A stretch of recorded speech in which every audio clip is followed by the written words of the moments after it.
po sa press briefing ni Presidential Spokesperson Ernesto Abella. Good morning, sir.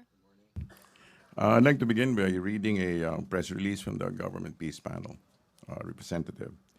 GPH Panel Chair Secretary Sylvester Bello III expressed sadness over the ambush yesterday of government troops by members of the New People's Army in Sitio Patil, Barangay Gupitan, Davao del Norte. It is disheartening that the NPA failed to respect the unilateral ceasefire declared by President Duterte last Monday during the SONA. Barely 2 days after the ceasefire declaration, the NPA ambushed yesterday government forces, killing one CAFGU member and wounding 4 others in Davao del Norte. Secretary Bello said that he confronted NDF panel member Fidel Agcawili on this tragic incident, and he was informed that as far as he knows, the NPA is on active defense mode since July 26, as announced by Ka Oris. He, however, promised Secretary Bello to look into the matter. The GPH panel chair said that government will await the results of NDF's verification on the matter. Agcawili further said that just like the PRRD, the NDFP is committed to resume the peace negotiations to address the roots of the armed conflict towards a just and lasting peace, as reiterated in the 15 June 2016 Oslo joint statement that affirms all past agreements. I strongly reiterate the call of President Duterte to the CPP, NPA, NDF to reciprocate the government's ceasefire declaration in order to immediately stop violence on the ground, protect our communities from conflict, and provide an enabling environment for the resumption of formal peace negotiations. End of press release. Question will come from Joseph Morong of GMA 7 about the peace talks. Sir, good morning. Good morning. Sir, has the president made a decision? Because yesterday, he said he's going to wait for until midnight for the reply of the NDF. I think this is a development and development regarding that matter. So let us await for the final. How long is the president going to wait for the NDF? I don't have a timeline for that, but he's giving a window. With this statement, I believe he's giving a small window of opportunity. Sir, just last one question on the topic. What do you think is the effect of this incident on the peace talks, the scheduled peace talks on August 20? I expect that everything will still work out all right. Follow-up question, Pia, about peace talks. So, sir, will there be any development on when the CPP will reciprocate the ceasefire if indeed the ceasefire has not yet been lifted? I mean, is there any development on when they will reciprocate? They're supposed to have to be reciprocating as soon as possible. There's no like target date or set. No, date we're for not that? setting any dates on that. Okay, follow-up, Rosa Venario. Sir, may plano po ba yung government na mag-pull out po ng kanila military troops sa mga NPA-infested areas as requested by CPP founding chairman Joma Siso nung Tuesday yata or Wednesday? If things work out as planned, if things work out as according to plan, then then there will be a, how do you call it, reciprocal response from the president, from the government. Sir, meron po bang assurance yung grupo po sa Netherlands na kaya po nilang kontrolin yung kanilang tropa dito sa Pilipinas? That's what we're assuming, and that's what President Duterte is challenging. Okay, thank you. Raymond Tinasap, Bombo Radyo. Sir, pero yung element of trust and confidence to the other party, the NDF, intact pa ba yun after this parang betrayal, even in insult to the declaration itself of the president? The onus remains on their side. So if whatever trust there is must be firmed up from their side. Thank you, sir. Thank you. Follow-up question, Joseph Morong. Sir, I just don't want to assume what the president was thinking yesterday, but can you just walk us through yung nangyari kahapon when he received the information that there were ambushes, that may namatay na 3 CAFGU? How is the president treating this? And Well, I think we saw it during his taped response, and you saw how. Well, he was. Of course, it was a very upsetting news, but he was very much in control. May follow-up question pa about peace talks? Other issue na lang? Peace talks. Joseph So yung Morong. sinasabi nilang dalawang conditions, set free yung mga consultants, and we're talking about 22 or all 500? I think the consultants are only a small number, right? 22 lang yata, sir. Okay. And then yung pull out of troops. Baka kasi magkaiba lang, sir, ng pananaw yung NDF and ng government. Are these preconditions to the government's mind before we proceed with the... They're not preconditions, not in effect. They're part of, but not preconditions. Yes, but yeah. Follow-up. JP first of Manila Standard, then Pia. Sir, until when yung window of opportunity na ibibigay ng Well, Presidente? it's a very, of course, actually, it should not be existing. actually, it ought not to be there, but there is a very brief window of opportunity, okay? Sir, last na lang. Will the government pursue with the release of political prisoners as being requested by the CPP? Let's put it this way. As soon as the trust is restored, then things will proceed as agreed upon. Meron na po bang quantifier, sir, from the GPH panel or the OPAP? May sinabi na po ba sila with regards to how can we resume the trust? Ano yung Ito nga, inaantay natin yung kanilang their appropriate response, as Secretary Bello said. Thank you, sir. Thank you. Pia, Rappler. So, sir, since last night, has there been any talk between President Duterte and anyone from the left movement about the incident? And is this yung investigation of the left with the NPA I don't rebels, is this have- enough to qualify na they're doing something about it? Or this President Duterte, is he waiting for more of an explanation? Let's just put it this way. I don't have any updates on what happened since last night, but let's go by this. Okay, thank you. Ina, yes. Ina. Sir, sino po pala yung leftist congressman na sinasabi ni President Duterte that he called soon after he learned about the ambush?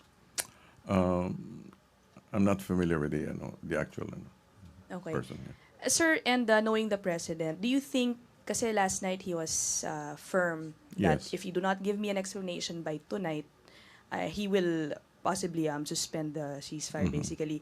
Knowing the President, do you think he's actually amenable to maybe extending that deadline, or can we expect that his decision will be announced at least within today? Well, let's put it this way. The president is a very rational person, and he will do what needs to be done. Thank you. Okay. Other issue na? May follow-up pa about peace talks? No more? Other issue, Laila Salaveria. Sir, with regard to charter change, the President expressed his Yes. preference for a constituent assembly. How does the palace intend to convince lawmakers to support this mode of amendment, since several of them have also expressed misgivings about the CONAS. They're saying it might become a self-serving exercise. Well, first and foremost, whatever decisions this will, first and foremost, whatever results will be from the CONCON or CONAS, whatever, it will be to the benefit of the next generation of leaders, right? It will not be affecting them directly. So being self-serving does not really come into play here. Having said that, that's about it. Yeah. Sir, the President said that he's in favor of CONAS because it's cheaper. What's the estimate? We don't know exactly the estimate, but according to DBM, it's an enormous amount of money. It's an enormous amount of money, and may affect, for example, the proposed proposed increases, and the other projects that are also all lined up. So basically that, and also basically that it's going to cost an enormous amount of money. Thank you. Follow-up, Raymond Tinasa, Bombo Radio. Sir, but the justification of the budget secretary that it's because it's cheaper, is that fair considering the sanctity of its provision of our constitution? Well, what we're moving towards is federalism, right? And we're all agreed, more or less all agreed, that this is going to be for the greater good. So the intention, in a sense, in a very real sense, justifies the form that it will take. Thank you. Follow-up question, charter change? No more? Other issue? Okay, Pia. Sir, in the NSC meeting, was there any more specific instructions to former President Ramos on his mission in Beijing? Like, I think in certain speeches, President Duterte indicated that he might not mention the Hague ruling first when jump-starting the talks. Has there been any specific instructions? Well, basically this. They're not necessarily instructions, but these are, I suppose, principles of wisdom about how to go about the conversation. That, you can start with things that you can agree on and not necessarily begin from an adversarial or insistent position. So basically, it's a very diplomatic route. Follow. Instead of confrontation, it's basically, yeah, go ahead. So safe to say, sir, he will not mention the WPS ruling since that's not something they agree on. Come again. Sir, kasi you said they will begin on things they can agree on. That's right. The Hague ruling is not something they agree on. So are you saying that they will not touch on the Hague ruling? Diplomatically, I'm just telling you that what they can begin with. All right. So if circumstances allow, then they will talk about what they can talk about. Follow up, Ina Andolong, then Joseph Morong. Sir, what inputs did the former presidents give regarding how they think the current administration should handle this ruling? They did have. I don't have the specific. I don't have the specific items, although I did try to retrieve it. But as soon as I can, I'll get it to you guys. Okay. And sir, what specific role will Mr. Rafael Alunan play? Because his name was mentioned by the president last night. Should FBR not be ready or not be available for the role, for the task? Joseph Morong. Sir, kailan kaya mag-start yung mission ni President Ramos? I think they're just simply they're taking the time to put together a what do you call it, the package. We're not, in a sense, we're not really rushing into this. Okay. Okay, question, Raymond? Other issue or follow-up? West Philippine Sea. Sir, can the Duterte administration check those reports that actually those soil or land being used to reclaim the Scarborough Shoal came from the Zambales area? Isn't this a treason on whoever is the official involved there? Can we check the veracity of this ongoing reports ever since? Well, let's put it this way. President Duterte at this stage is interested in moving forward, moving forward. And on the other hand, he's not saying, like he said, those who are guilty will also have to face the music. So, but he's allowing the process to take its own rhythm. Okay. So safe to assume that the president is interested to investigate that this soil used in the Scarborough Shoal is actually from our own land. It's not his primary concern at this stage, but it will come to play if necessary. Thank you, sir. Sure. Okay. Dexter Ganibe, then Eileen Taliping. Secretary Mahing ito. Sir, yung kay dating DILG Secretary Rafael Alunan, Yes, po. magiging tawag dito, kapalitan siya ni FBR kung sakasakaling hindi. Kung sakasakali. For example, if what's his name? If President Ramos had said no, then I believe Mr. Alunan was also a viable. Pero sir, yung kanyang one-year ban ay matatapos pa sa Mayo next year. Paano kaya mangyayari kung halimbawa within the year or any appointment Let's sa assume the best for FVR. Okay. Eileen Taliping, DWIZ. Sir, follow up on Yes. West Philippine Sea. Do you have information on the reports that some Chinese military are now in Zambales? Right now, I do not have any. I don't have any. I'm not privy to any report. Yeah, wala pa pong report ang Right now, intel. ako personally wala. Okay, Okay, thank you, sir. Okay, question pa about West Philippine Sea. Other issue? Joseph Morong? Other Pia, issue. West Philippine Sea.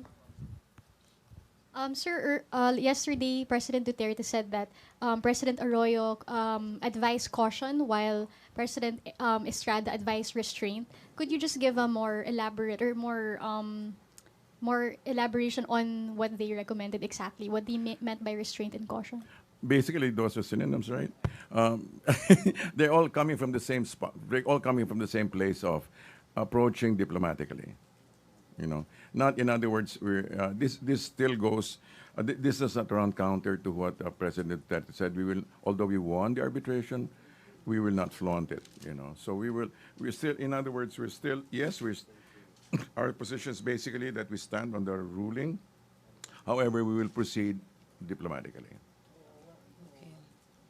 Yes. Follow-up, Ina? President Duterte said he thanked former President Aquino for the for filing basically Yes, the yes. case and winning it for us. Did the former president also maybe give his suggestions on how they should move forward or go He ahead? did give an indication of how to do that, although the details I do not have it right now. Okay. Follow-up question pa rin. The West Philippine Sea, other issue. Joseph? Sir, sabi ni, yung sa salary increase lang, sir, may detalye ba kung magkano yung first tranche for soldiers and I police? don't lang? have the detail for the first tranche, no, for the first. Although he did, he did give the assurance that it will be fulfilled. Kaya lang talaga because this year is still the budget of last year, so he cannot really impose upon it. But he did say that there will be incremental increase, and I believe he said that by next month there'll So be August something. 15, sir. Probably so. Probably so. Follow-up. Okay, Pia. Sir, just on the Miss Universe, Yes.